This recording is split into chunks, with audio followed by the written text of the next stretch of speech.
প্রচণ্ড গরমে ভোর 5টায় উঠে বাসি কাজ, ঘর গোছানো, মঙ্গলচণ্ডী পুজো, ঘরের পুজো করে রান্না করলাম 10টার মধ্যে।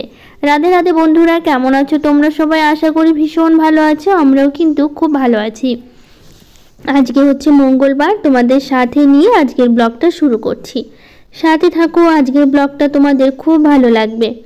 সকালবেলার শুরুটা প্রথমে এই যে কিছুটা জামা কাপড় গুছিয়ে নিচ্ছি। কালকে আমাদের ঘরে বেড কভারটা পাল্টেছিলাম, তারপরে কেচে দিয়েছিলাম, তো এখন কালকে আর গোছানো হয়নি, তো রেখে দিয়েছিলাম তুলে এনে। তারপরে এখন ভাবলাম তাহলে সকালবেলায় গুছিয়ে নিয়ে তারপরে পরের কাজগুলো করব। নইলে এভাবে জামা কাপড় জড়ো করে রাখলে দেখতেও কিন্তু খুব একটা ভালো লাগে না। তো সেটা ভেবেই ভাবলাম আগে গুছিয়ে নিই, তাহলে এক সাইডটা পরিষ্কার থাকবে অন্তত, তারপরে ঘরটা গুছিয়ে নিতে পারবো।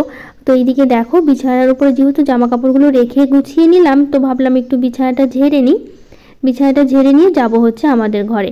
আজকে কিন্তু ঘুম থেকে উঠেছি 5টার দিকে, উঠেই 10-15 মিনিট একটু হাঁটাহাঁটি করেছি, কারণ প্রতিদিন সকালবেলা কিন্তু আমি একটু হাঁটাহাঁটি করি, সেটা আমার প্রতিদিনের অভ্যাস। আর সকালবেলা গরমটা খুব একটা থাকে না একটু ভোর উঠলে, আর 5টার দিকে যেহেতু অনেকটাই বেলা হয়ে যায়, তারপরে না একটু ঠান্ডা ঠান্ডা ভাবটা থাকে, তো খুব একটা থাকে না, কিন্তু সব ভোরবেলার টাইমটা একটু ওয়েদারটা একটু ভালো থাকে, তো সেই জন্য না বাইরে একটু হাঁটাহাঁটি করলে না ভালো লাগে।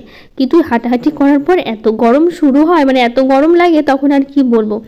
তারপর এসে যখন ওই ঘরের কাজগুলো করি না, তখন যে এত খারাপ লাগে, মানে হাঁটাহাঁটি করার পর একটু ক্লান্ত হয়ে যাই, তারপরে মনে হয় একটু বসে থাকি, কিন্তু ওই যে বসে থাকলে আবার দেরি হয়ে যাবে। আর তার মধ্যে আজকে আবার পুজো আছে, বাবানের স্কুল আছে, আর হচ্ছে পুজো সেরে রান্না করে বাবানকে আবার খাইয়ে স্কুলে পাঠাতে হবে। তো সেটা ভেবেই না আজকে ওই তাড়াতাড়ি করে করছি আর কি। তার জন্য হলাম ওই ঘরের, আজকে তো মঙ্গলবার, মঙ্গলচণ্ডী আছে, তো এটা তো বৈশাখ মাসের শেষ মঙ্গলবার, তো আজকে যেহেতু শেষ মঙ্গলচণ্ডী পড়ছে, তারপর জ্যৈষ্ঠ মাসের যে কোনো একটা মঙ্গলবারে একটা, মানে যেদিন ইচ্ছা করে নিলেই হবে আর কি, যে কোনো একটা মঙ্গলবার আর কি করে নিলেই হয়ে যাবে। তো ভাবছি কি একদম জ্যৈষ্ঠ মাসের শুরুর দিকে প্রথম মঙ্গলবারটা করে নেবো, তাহলেই হয়ে যাবে। নইলে আবার সেই কবে করবো করে রেখে দিলে ভালো লাগবে না, একবারে করে নিলেই হয়ে যায়, তাই না বলো? তো সেটা ভেবে ভাবছি একদম প্রথম মঙ্গলবারই চেষ্টা করব করে নেওয়ার আর কি। তো এইদিকে দেখো, আমি হচ্ছে এই যে ঘরটা ঝাড় দিচ্ছি, বিছানাটা গোছালাম, কিছু ঘরের জিনিসগুলো একটু গুছিয়ে নিলাম, কারণ এটা প্রতিদিন সকালবেলা একটু গুছিয়ে নিতেই হয়, না নিলে ভালো লাগে না, এটা প্রতিদিনের রুটিন বলতে পারো, যে আগে এই জিনিসগুলো একটু গুছিয়ে নিয়ে ঘরটা ঝাড় দিতে ভালো লাগে। নইলে চোখের সামনে যদি অগোছালো জিনিসগুলো থাকে, তারপরে ঘরটা ঝাড় দিয়ে বাইরে চলে যায় না, তখন আর ভালো লাগে না। তো সেটা ভেবে জিনিসগুলো একটু গুছিয়ে নিয়ে তারপরে ঝাড় দিলে না দেখতে বেশ সুন্দর লাগে, ঘরটা একটু মানে পরিপাটি লাগে। আর পরিপাটিভাবে রাখতে না আমার ভীষণভাবে পছন্দ করি সব জিনিসগুলো। আর এই যে দেখতে পাচ্ছ ঝাড় দিচ্ছি, কত মানে পেপারগুলো আছে, কেন বলো তো? বাবানের কিছুদিন আগে পরীক্ষা হলো, তারপরে কি হয়েছে, পরীক্ষাতে দিয়েছিল মাছ বানাতে, তারপরে যে দেখো কতগুলো যে পেপারগুলো মাছ বানিয়ে রেখেছে কাগজগুলো দিয়ে।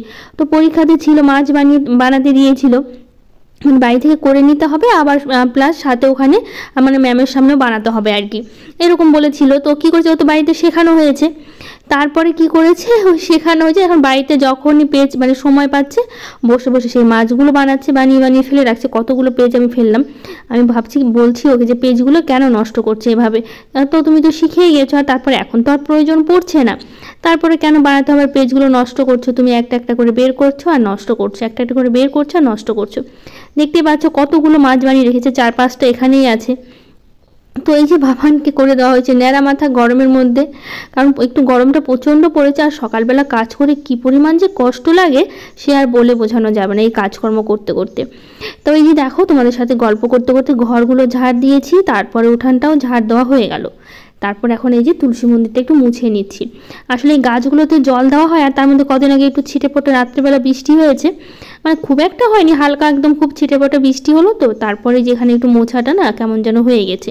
আর বৃষ্টির জল পেলে একটু তার মধ্যে এই গাছগুলোতে জল দেওয়া হয়, তখন একটু মোছাটা ধুয়ে যায়। তো ভাবলাম আজকে পুজোর দিন ঘর বাড়ি তো সবই পরিষ্কার করব, আর ঘরটাও মুছতে হবে যেহেতু আজকে পুজো আছে, তো ভাবলাম তাহলে তুলসী মন্দিরটাও একটু মুছে নিই। বৃহস্পতিবার করে তো এমনি তো মোছা হয়, তো আজকে ভাবলাম মুছে নিই, আর বৃহস্পতিবার দিনও মুছে নেব, তাহলে সবসময় এটা মোছা থাকে না, দেখতে সুন্দর লাগে, লেপাগুলো থাকলে দেখতে কত ভালো লাগে বলো তো। তো সেই জন্য মুছে নিই। চারিদিকে দেখো নয়নতারার গাছের গাছগুলো এখন দিন দিন এত বড় হচ্ছে, আর এত সুন্দর ফুল দিচ্ছে, দেখতে না ভীষণ সুন্দর লাগে জানো তো, আমার তো ভীষণভাবে ভালো লাগে। তো এই যে এইদিকে দেখো আমার হচ্ছে কিন্তু মোছা হয়ে গেল, আর একটু বাকি আছে, তাহলে হয়ে যাবে। আর এদিকে বাবান কি করছে জানো, বাবান কালকে কি করেছে, গ্লুকন-ডি আছে না, তো যেটা হচ্ছে মাঝে মধ্যে গুলে দিই জলের মধ্যে, তো সেটা ও গুলে কি করেছে, বলছে আমি আইসক্রিম বানাবো নিজে নিজে ফ্রিজের মধ্যে। সে কি করেছে, গুলে তারপরে হচ্ছে আইসক্রিমের একটা কাঠি ছিল সেটা গ্লাসের মধ্যে দিয়ে তারপর ডিপ ফ্রিজে রেখে দিয়েছে। সকালবেলা কালকে তো রেখেছে, তো একদম জমে গেছে, তো কি করছে সকালবেলা উঠেই হাত মুখ ধুয়ে ব্রাশ করে ফ্রেশ হয়ে জল খেয়ে, আমি বললাম অন্য কিছু খাও, দুপুরবেলা তুমি বানিয়েছো, দুপুরবেলা যখন খুব গরম পড়বে তখন খেও। এখন বলছো না আমি এখনই খাবো। বলছি ঠিক আছে যাও। তো বের করে বসে বসে এই বরফগুলো খাচ্ছে। এখন বলছে খুব ভালো হয়েছে, সেই অরেঞ্জ আইসক্রিমের মতনই লাগছে খেতে, এরকম করে বলছে জানো। তো আমি বলছি ঠিক আছে খাও বসে বসে, আর কি করবা। তো ওইদিকে বসে বসে সেই এখন ঠান্ডার সকালবেলা উঠে তারপর এগুলো খাচ্ছে। তো এখন নাও করতে পারছি না, যেহেতু শখ করে বানিয়েছে। আমি বলছিলাম অবশ্য যে পরে খেয়ে দুপুরবেলা, কিন্তু শুনলো না কথাটা। তো এখন আর কি বলবো, বাচ্চা মানুষ শখ করেছে খাওয়ার জন্য, তার জন্য আমি আর আটকাইনি, বলছি ঠিক আছে খাও। তো যাই হোক, এদিকে দেখো ঘরগুলো কিন্তু খুব সুন্দর করে মুছে নিয়েছি, নিয়ে তারপর এখন ডাইনিংটা মুছে নিচ্ছি। আর তোমরা তো জানোই শাশুড়ি মা এসছে, শাশুড়ি মা বাবানের পাপা ওইদিকে ব্রাশ করিয়ে দিয়েছে শাশুড়ি মাকে, কারণ হচ্ছে দুজনে মিলেই কাজকর্ম করতে হয়, নইলে মানে যেহেতু তোমরা জানোই শাশুড়ি মা অসুস্থ, আর তার মধ্যে চোখে দেখতে পায় না, দুটো চোখই নষ্ট হয়ে গেছে, তো আমাদেরকেই সব কিছু করতে হয় আর কি। তো এই বাবানের পাপা আর কি শাশুড়ি মাকে হাত মুখ ধুয়ে, মা যখন বাবানের পাপা না থাকে বাড়িতে আর কি আমাকেই করতে হয় সব কিছু, কিন্তু এদিকে কাজে যেহেতু আমি ব্যস্ত, তো সেই জন্য বাবানের পাপাই করলো। তো দুজনে মিলেমিশে দেখতে হয়, স্নানটা আমাকে করাতে হয়, যেহেতু বাবানের পাপা ওই টাইমটা বাড়িতে থাকে না, তার মধ্যে ওনারও একটু সমস্যা হয় আর কি, না ছেলে মানুষ কতই বা করবে, তো সেই জন্য দুজনে মিলেই করতে হয়। ওই যে শাশুড়ি মা ঘরেই বসে আছে, আসলে ডাইনিংয়ে বসতে চাইছিল, তো আমি বললাম ঘরে বসতে, কারণ হচ্ছে ঘরগুলো মুছবো, ডাইনিংটাও মুছবো, তো সেটা বললাম যে হাত মুখ দিয়ে তুমি ঘরে গিয়ে বসো, তো সেই জন্য ঘরে গিয়ে বসে আছে। তো এই ডাইনিংয়ে বসলে একটু কথাবার্তা বলে, ঘরের মধ্যে একা একা কি ভালো লাগে, তো সেই জন্য ডাইনিংয়ে বসে বাবানের সাথে তো খুব গল্প করে সবসময় বেশি। আর কারণ আমি না এই কাজের মধ্যে না এতটা সময় পাই না ঠিক মতো কথা বলার আর কি, তোমরা তো দেখোই সকালবেলা উঠে আমার মানে কথা বলার সময় কোথায়, আমি তো 5 মিনিটও দাঁড়িয়ে বোধহয় কথা বলি না, মানে বসি না আর কি, এত মানে নিজেই এত ব্যস্ত থাকতে হয় কাজকর্মের মধ্যে, সেই জন্যই ভাবি যে এই 5 মিনিট বসবো, বসলেই তো সেই দেরি হবে, তো এইদিকে কাজকর্ম সব সেরে আমার বসে থাকতে ভালো লাগে। আমার একটা অভ্যাস কি, ওই কাজ ফেলে রেখে না বসে থাকা আমার, বা ফোন দেখা শুয়ে থাকা আমার একদমই পছন্দ না। মানে এদিকে যতক্ষণ কাজ থাকবে ততক্ষণ আমি কাজ করতেই থাকবো, তারপরে তুমি বসে থাকবো সারাদিন আর কি, যদি কাজ না থাকে সারাদিন বসে থাকো কোনো ব্যাপার না, কিন্তু কাজ ফেলে রেখে বসে থাকতে আমার একদমই ভালো লাগে না। তো এইদিকে সকালবেলা যে বাসি কাজগুলো ছিল সব কিছু, ঘর গোছানো বাসি কাজ সব কিন্তু করে নিয়েছি, নিয়ে তারপরে স্নানও করে নিয়েছি, নিয়ে মাথায় একটু শ্যাম্পু করেছি, তারপরে ঠাকুর ঘরে এসে এখন এই যে ঠাকুরের আসনটা মুছে নিলাম, নিয়ে তারপর ঠাকুর ঘরটা মুছে নিচ্ছি। তো আজকে যেহেতু একটু করবো আর কি, ভোগ দিতে হবে, যেহেতু মঙ্গলচণ্ডী পুজো আছে, তো একটু কলার থোকাও লাগে আজকে আমাদের শেষ মঙ্গলবার, যেহেতু মানে এই কটা মঙ্গলবারে লাগেনি, আর আতপ চালের ভোগও লাগে, কারণ এই কটা মঙ্গলবারে তো লাগেনি, দিতে হয় না, কিন্তু শেষ মঙ্গলবারে নাকি দিতে হয় আর কি, দিতে হয়। তো সেই জন্য আর কি, সেই জন্য আমি এবার হচ্ছে একটু আতপ চালের ভোগ দেবো। তো এইদিকে হচ্ছে আমি দেখো ফলগুলো কিন্তু সব ধুয়ে নিচ্ছি, ফলগুলো ধুয়ে রেখে দিলাম, তারপরে ভাবলাম কি তাহলে পুজোর বাসনগুলো সব ধুয়ে নিই, ধুয়ে মানে প্রথমে তো মেজে নিয়েছি, নিয়ে তারপরে এদিকে ধুয়ে নেবো, তারপরে যাবো ফুল তুলতে। ফুল তোলা হয়নি এখনো, ফুল তুলতেও অনেকটা সময়ের দরকার, গাছে তো অনেক ফুল আছে, আর বেশি বেশি ফুল দিয়ে পুজো দিতে কিন্তু ভীষণ ভালো লাগে, আমার তো খুব ভালো লাগে যে গাছে অনেক ফুল থাকবে আর চলে আসবো। এদিকে আজকে না বেশ অনেকগুলো জবা ফুলও ফুটেছে, এত ভালো লাগছে, আর এই যে সব কালারের জবাগুলো না বেশ অনেকগুলোই ফুটেছে, লাল ফুটেছিল দুটো, কিন্তু এই ঘিয়া কালারের কিন্তু অনেকগুলোই জবা ফুল ফুটেছে, তার মধ্যে গোলাপি কালারের জবাও কিন্তু আজকে অনেকগুলো ফুটেছে। পুজোর দিনগুলোতে নাই, মানে বিশেষ করে পুজোর দিনগুলোতে একটু বেশি বেশি ফুল ফুটলে কিন্তু ভীষণভাবে ভালো লাগে। তো এইদিকে দেখো যে কটা জবা ফুল ফুটেছে সব কটাই কিন্তু আমি তুলে নিচ্ছি, আর ঝুড়িটা নিয়ে আসিনি, গামলাটা নিয়ে এসেছি, যেহেতু অনেক ফুল তুলবো, তো ওই ঝুড়িতে না হতে চায় না, তো সেইটা ভেবে আর কি ভালো, তাহলে গামলাটা নিয়ে যায়, গামলাতে অনেক ফুল ধরবে। আর এই সাদা ফুলগুলো তো বেশ অনেকগুলো করে এখন ফুটে, কিন্তু এখন একটু পরিমাণে কমে গেছে, কদিন তো এত ফুল ফুটেছে অন্য কোনো ফুল তোলার প্রয়োজনই পড়েনি, মানে এতই ফুল ফুটেছে যে এই মানে কি বলবো, অন্য গাছে ফুল তুলতে হয়নি, এখন একটু কমে এসে কুড়িগুলো দেখছি এখন কমে এসে, যখন আবার অনেক কুড়ি শুরু হবে তখন কিন্তু আবার অনেক ফুলই ফুটবে। তো দেখো এক গামলা কিন্তু ফুল তুলে নিয়েছি, আর নীলকণ্ঠ ফুলও তুলে নিয়েছি, ফুল নিয়ে তারপরে কয়েকটা বাবানের পাপা বেলপাতা এনে দিয়েছে, তো তো সব ফুল নিয়ে চলে এসে ঠাকুর ঘরে এসে তারপর ভাবলাম আগে ফলগুলো মানে কেটে নিই, ফল কেটে নিয়ে তারপরে হচ্ছে আমি পুজোয় বসবো। তো এদিকে দেখো যা যা ফল নিয়ে এসে সব ফলগুলোই কেটে নিচ্ছি। আমার সাথে ঘরের ঠাকুরের পুজোর জন্য কিন্তু একবারে আমি ফল কেটে নিচ্ছি, কারণ যে ফলগুলো এখানে দেবো সেই ফলগুলো কিন্তু ছোট ছোট করে মানে এই ঘরের ঠাকুরের জন্য কিন্তু আমি একবারেই কেটে রাখছি, তাহলে সব ঠাকুরকেই দেওয়া হয়ে যাবে। আর এক ঠাকুরকে দিলে ভালো লাগে বলো, সব ঠাকুরকে কিন্তু দিতে হবে। তো সেই জন্য আর কি একবারে হচ্ছে সব কেটে নিচ্ছে। আর আমি আগের দিন রাতেই না, এই যে দেখো ছোলা আছে, ছোলা তো লাগেই, মঙ্গলচণ্ডীতে ছোলা তো দিতেই হয়। তো ছোলা আমি আগের দিন রাতে সবসময় ভিজিয়ে রাখি, মানে যখন সন্ধ্যা দিই, সন্ধ্যা দেওয়ার সময় কী করে ভিজিয়ে রাখি, তো একবারে হয়ে যায়। তো সেই জন্য ছোলা ছাড়া তো হবে না, তো সেই জন্য ছোলাটা ভিজিয়ে রেখেছি। তো এদিকে দেখো ফল এনেছে, শসা, তারপরে হচ্ছে মিষ্টি আলু ছিল, তারপরে আম ছিল, মৌসুমি ছিল, আপেল ছিল, তো এই যে তরমুজ আছে। তো এগুলো হচ্ছে সব হচ্ছে কেটে নিচ্ছি, ফলগুলো কেটে কেটে ওখানেও দিচ্ছি। তো গুড্ডু অ্যান্ড বাবলির ছোট্ট মুহূর্ত থেকে দিদিভাই বলেছে খুব সুন্দর লাগলো ভিডিওটা, আর তোমার পা খুব সুন্দর লাগছে নূপুর পরে। থ্যাংক ইউ দিদিভাই, অনেক অনেক ভালোবাসা তোমাকে, এত সুন্দর করে বলেছো। আসলে আমার না নূপুর পরতে ভীষণ পছন্দ, আমার তো ইচ্ছে সব সময় আমি নূপুর পরে থাকি, আমার খুবই ভালো লাগে নূপুর পরতে।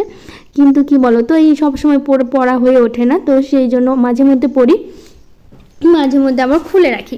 কিন্তু আমার নূপুর পরতে ভীষণ ভালো লাগে, যে নূপুরের যে আওয়াজটা হয় মানে হাঁটতে হাঁটতে, ওই আওয়াজটা কিন্তু আমার ভীষণভাবে ভালো লাগে। তো যাই হোক, এইদিকে দেখো ফল সব কেটে নিয়েছি, তো এখন হচ্ছে এই যে সাজিয়ে নিচ্ছি। আজকে যেহেতু অনেকগুলো জবা ফুল ফুটেছে, তো ভাবলাম অনেক জবা দিয়ে আজকে সাজিয়ে নেব। তো সেই জন্য যত রকমের জবা আছে সব জবা ফুল দিয়ে সাজিয়ে নিয়েছি। তারপরে সাদা ফুলগুলোও ছিল, তো ভাবলাম কি যে সাদা ফুলও কিছুটা দিয়ে সাজিয়ে দিই, তো দেখতে বেশ ভালো লাগবে। তো এইদিকে দেখো সাদা ফুলগুলো দিয়েও কিন্তু খুব সুন্দর করে সাজিয়ে নিচ্ছি, আর দেখতে কিন্তু খুব সুন্দর লাগছে। তো ঘরটা আজকে আর তুলবো না, কালকে কিন্তু তুলে নেব। তো এইদিকে দেখো সব ফলগুলো কেটে নিয়েছি। তারপর এখন এই যে এনেছে হচ্ছে মিষ্টি এনেছে, তো এগুলো তো রসকদম, তো সব রকমের মিষ্টিগুলো ভেবেছিলাম যে ঘরের ঠাকুরের ভোগে দেবো, কিন্তু এতটাই শক্ত তো পরে না আর ভাঙতে পারিনি, তো সেই জন্য আর দেওয়া হয়ে উঠলো না। তো এইদিকে আমি আতপ চালটা ভিজিয়ে নিয়েছি, তো এইদিকে সব কিছুতে সিঁদুরের ফোঁটা দিয়ে তারপর আগে এখানটা পুজোর সব জোগাড় করে নিয়ে তারপরে হচ্ছে ঘরের ঠাকুরের পুজোর হচ্ছে জোগাড়টা করব। তো এইদিকে দেখো কলার থোকাটা আমি দিয়ে দিলাম, দিয়ে তারপরে যে আতপ চালের যে ভোগটা হয় সেটাই আমি দিয়ে দিচ্ছি। নৈবেদ্যটা আমি সুন্দর করে কিন্তু সাজিয়ে নিচ্ছি। তো কলাগুলো ভেঙে ভেঙে দিচ্ছি, আমার দিদিভাইরা বলেছিল যে কলা নাকি বটি দিয়ে কাটতে নেই, তো আজকে কিন্তু আমি একটা কলাও কাটিনি বটি দিয়ে, সবটাই কিন্তু হাত দিয়ে ভেঙে ভেঙে তারপর হচ্ছে দিয়েছি। তো আমি জানতাম না, তো অবশ্যই তোমরা যে বলে দিয়েছো না, আমার ভীষণভাবে ভালো লাগে যখন আমার কিছু ভুলগুলো তোমরা বলে দাও। মানুষ মাত্রই ভুল হতেই পারে, কারণ সবাই যে সব কিছু জানবে সেটা একদমই না, আর শেখার তো কোনো বয়স নেই, একটা কথা আছে না, সব বয়সেই কিন্তু শেখা যায়। তো যাই হোক, তোমরা বলে দিয়েছো, আমার শুনে খুব ভালো লেগেছে। তো সেই জন্য আজকে আর ফলগুলো বটি দিয়ে মানে ফল বলতে মানে কলাটা আর কি বটি দিয়ে কাটিনি, আমি হচ্ছে হাত দিয়ে ভেঙে ভেঙে তারপরে দিয়েছি আর কি প্রসাদে। তো এইদিকে এই ঘরের ঠাকুরকে এখন ফুল দিয়ে সাজিয়ে দিচ্ছি, আর এদিকে তো ফলগুলো মানে প্রসাদটা তো সব রেডি করে নিয়েছি, নিয়ে তারপর এখন সাজিয়ে দিয়েছি। তো এখন প্রসাদটা হচ্ছে সব ঠাকুরের সামনে সামনে দিয়ে দিচ্ছি, দিয়ে তারপরে হচ্ছে এদিকে হচ্ছে পুজো মানে এই ঠাকুরের পুজো দিয়ে তারপর এদিকে আবার বসবো পুজো দিতে। তো এইদিকে দেখো শিব ঠাকুর আজকে যেহেতু অনেকগুলো বেলপাতা এনেছে, তো আজকে অনেক দিন পর বলতে পারো শিব ঠাকুরের মাথায় বেলপাতা দিলাম, কারণ এখন তো বেল গাছের সব পাতাই ঝরে গেছে, এখন তো শুধু সেই শুরু হয়েছে নতুন করে পাতা, এখন পাতাগুলো মানে বেশ ভালো কচি আছে, কারণ এতদিন বেলপাতা একদমই পাইনি, কারণ এই সময় তো বেল গাছের সব পাতাই ঝরে পড়ে, তারপর আবার নতুন করে হয়। তো এখন হচ্ছে নতুন করে হয়েছে, সেখান থেকে বাবানের বাবা বেলপাতাগুলো তুলে নিয়ে এসছে। তো এইদিকে পুজো শেষ করলাম। তো এইদিকে হচ্ছে আমি হচ্ছে পাঁচালিটাও পড়ে নিয়েছি, যেটা ব্রত কথাটা থাকে সেটাও পড়ে নিয়েছি, নিয়ে তারপর এইদিকে পুজো শেষ করলাম। তো এইদিকে যাই হোক, পুজো শেষ করে সোজা চলে যাব রান্নাঘরে, কারণ এখন অনেক কাজ বাকি আছে, কারণ হচ্ছে রান্নাটা বাকি আছে, এদিকে পুজো তো হলো, তো ভাবলাম প্রসাদটা অনেক পরে তুলবো। তো এইদিকে দেখো পুজোটা কিন্তু খুব সুন্দর করে দিয়েছে, আর পুজো দিতে আমার তো ভীষণ ভালো লাগে।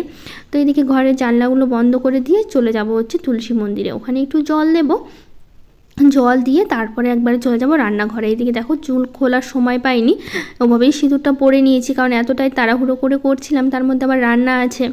তো রান্না করে তারপরে আবার বাবান স্কুলে যাবে, কারণ বাবানকে তো আবার খাইয়ে পাঠাতে হবে, তো সেই জন্য আর কি ওই তাড়াহুড়োর জন্য আর চুল খোলার সময় পাইনি।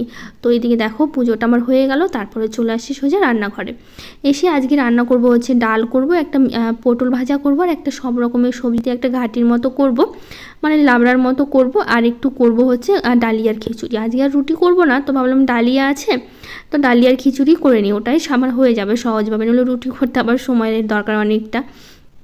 তো সেটা ভেবেই ভাবলাম তাহলে ডালিয়ার খিচুড়িটা করে। তো এদিকে দেখো জিরে আর হচ্ছে আদা ফোড়ন দিয়েছি। তো শুকনো লঙ্কা হলে ভালো হতো, খিচুড়িতে একটু শুকনো লঙ্কা ফোড়ন দিলে খেতে কিন্তু বেশি ভালো লাগে, তেজপাতা শুকনো লঙ্কা। তো ওইটা ছিল না দেখে আজকে আর দেওয়া হলো না। তো এইদিকে দেখো আমি হচ্ছে ডালটা খুব ভালো করে ভেজে নিয়েছি, দিয়ে তারপরে এর মধ্যে দিলাম ডালিয়াগুলো, দিয়ে তারপরে এটা লবণ হলুদ দিয়ে না কিছুক্ষণ একটু ভাজা ভাজা করে তারপরে দিয়ে দেবো জল। আর পাশে হচ্ছে একটু মুগ ডালটা দিয়েছি, যেটা মুগের ডাল করব সেটার জন্য কিন্তু মুগ ডালটা ভেজে আমি সেদ্ধ বসিয়ে দিয়েছি যাতে তাড়াতাড়ি হয়। রূপালী নাথ দিদিভাই বলেছে আমার নামটা নাম না কেন, আমি রূপালী নাথ। আসলে কি দিদিভাই বলো তো, তোমার চ্যানেলে না তোমার নামটা দেওয়া নেই, তো সেই জন্য প্রচণ্ড অসুবিধা হয়। তুমি যখনই কমেন্ট করো অবশ্যই তোমার নামটা আমাকে বলে দিও। আসলে সবসময় মনে থাকে না, এরকম ভুল মানে হয়ে যায় আর কি, আমার একটু মনে রাখার সমস্যা আছে, এটা তোমাকে আমি বলছি। তো তুমি যখনই কমেন্ট করো না অবশ্যই কিন্তু তোমার নামটা আমাকে বলে দিও, তাহলে না আমার খুব সুবিধা হয় আর কি। তো জয়শ্রী দিদিভাই বলেছে দিদি তোমার কমেন্টে আমার নামটা নিও জয়শ্রী, আর একদিন লাইভে এসো। অবশ্যই দিদিভাই লাইভে আসবো, আর অবশ্যই তোমার নামটা নিব। আর তোমরা যারা কমেন্ট করো আমি কিন্তু সবার নামটাই নেই, আর সবাইকে অনেক ভালোবাসা, যারা এত সুন্দর সুন্দরগুলো কমেন্টগুলো করো আমার তো ভীষণ ভালো লাগে। সুলতানা দিদিভাই বলেছে আপু ফার্স্ট কমেন্ট ফার্স্ট লাইক করছি, আমার নামটা নিও। হ্যাঁ গো, আমার নাম সুলতানা। হ্যাঁ গো দিদিভাই, তোমার নামটা কিন্তু আমি নিয়েছি। মধুমিতা বোন বলেছে অনেক দিন পর আবার তোমার ভিডিও দেখছি দিদিভাই, চিনতে পেরেছো আমাকে? হ্যাঁ গো দিদিভাই, তোমাকে চিনতে পেরেছি। সত্যি তুমি অনেক দিন পরই দেখলা, কারণ যখন থেকে তোমার কমেন্ট করা মানে বাদ পড়ে গেছে তারপর থেকে ভেবেছি হয়তো তুমি আমাকে ভুলেই গেছো, কিন্তু অনেক দিন পর যদি হয়তো তুমি আমার মনে করেছো, তবু মনে করেছো, এটাই কিন্তু অনেক। তো যাই হোক বোন, কেমন আছো জানিও, আর তোমাকে অনেক ভালোবাসা, এত ভালোবাসা দেওয়ার জন্য, আর এতদিন পর আসার জন্য, তার জন্য অনেক ভালোবাসা। ড্রামা কুইন চ্যানেল থেকে বলেছে অনেক সুন্দর ভিডিও দিদি, তুমি অনেক ভালো থেকো। থ্যাংক ইউ দিদি ভাই, অনেক ভালোবাসা তোমাকে, আর তুমিও কিন্তু অনেক ভালো থেকো। তো আরও কিছু দিদিভাইরা কমেন্ট করেছে, সিম্পল ভিলেজ সিম্পল লাইফস্টাইল, মারুয়া, ছোট্ট পাখি, সোনিয়া দেবী, তাপসী চক্রবর্তী, সামিয়া সাদিয়া, সবাইকে থ্যাংক ইউ, অনেক অনেক ভালোবাসা যারা এত সুন্দর সুন্দর কমেন্ট করো আর এত এত ভালোবাসা দাও তাদেরকে। তো এইদিকে দেখো কমেন্টগুলো পড়তে পড়তে দেখো আমার রান্নাও কিন্তু অনেকটা হয়ে গেছে, এদিকে আমার খিচুড়িটাও হয়ে গেছে, আর পাশে পটল ভাজা হচ্ছে, ডাল তো হয়ে গেছে, আর এদিকে দেখো আমার একদম সবজিটা মিশালি যে তরকারিটা করছি সেটাও কিন্তু আমার হয়ে গেছে। তো মিশালি তরকারিতে আদা দিয়েছি, হালকা একটু চিনি দিয়েছি, আর ভাজা জিরের গুঁড়ো দিয়েছি, এই দিয়েই করেছি। তো এই যেহেতু আমি ভাতের ছোঁয়া আজকে খেতে পারবো না, আর ভাত খেতে পারবো না, তো সেই জন্য সব রান্না করে আলাদা করে সরিয়ে নিয়েছি, সব আলাদা করে রেখে তারপরে এখন ভাতটা কিন্তু সবার শেষে বসাচ্ছি। তো ভাতটা হয়ে যাওয়ার পর তারপরে হচ্ছে কিন্তু এইদিকে আমি আমার ভাতটা বসিয়ে দিয়ে তারপরে চলে এসি প্রসাদ দিতে, কারণ এখনের মতো প্রসাদ কিন্তু আমি বেরই করিনি, কারণ রান্না নিয়ে ব্যস্ত ছিলাম, তো সেই জন্য। আর এতগুলো প্লেট কেন বলো তো, আসলে আমার শাশুড়ি মা আছে, তারপর আমার যাও এসছে, তো তারপরে আবার পাশের বাড়িতে না প্রসাদ দেবো, যেহেতু অনেকগুলো প্রসাদ, তো এত প্রসাদ আবার হচ্ছে নষ্ট হবে নইলে, তার জন্য ভাবলাম কি তাহলে হচ্ছে পাশের বাড়িতেও প্রসাদগুলো দিয়ে আসি। তো সেই জন্য আর কি পাশের বাড়িতেও প্রসাদ দেবো আজকে, তো সেই জন্য অনেকগুলো প্লেটে সাজিয়ে নিয়েছি, সবাই মিলে একসাথে খাবো, আর পাশের বাড়িতে প্রসাদগুলো দিয়ে আসবো। তো যাই হোক এদিকে দেখো প্রসাদটা আমি সবটাই নিয়ে নিলাম, নিয়ে তারপরে কিছুটা রেখেছি, অতগুলো একবারে খাওয়া যাবে না, তো এখন সবাইকে দিয়ে দেবো। দিয়ে তারপরে এদিকে দেখো আমি কিন্তু পাশের বাড়িতে প্রসাদটা দিয়ে এসেছি, তারপরে আমরা প্রসাদও খেয়েছি, তারপরে হচ্ছে বাবান খেয়ে দিয়ে কিন্তু মানে বাবানকে ভাত হয়ে যাওয়ার পর খাওয়ালাম, তো বাবানের বাবা বাবানকে নিয়ে স্কুলে চলে গেল। যাওয়ার পর তারপরে এখন এই যে যা যা বাসন ছিল সেই বাসনগুলো যে মেজে নিয়েছি, নিয়ে তারপরে ধুয়ে বাসনগুলো রাখবো। তো এইদিকে সকালবেলা থেকে যা যা কাজকর্ম ছিল সবই কিন্তু হয়ে গেছে, তারপরে এদিকে রান্না করে চুলটাও একটু খুলে দিয়েছিলাম, এখনও ভেজা আছে, আসলে এত গরম লাগছে কি বলবো, সকাল থেকে উঠোতে একটু বসার সময় পাইনি। আর তার মধ্যে কি বলতো, যতই স্নান করি না কেন এই কাজকর্ম করলে, আর এত সকালবেলা উঠেও কাজ করি, তারপরেও যে পরিমাণে গরম তো লাগবেই, তাই না বলো? তো যাই হোক, আর না ব্লগটা বড় করবো না, এখানেই শেষ করব। কেমন লাগলো জানিও, আজকের মতো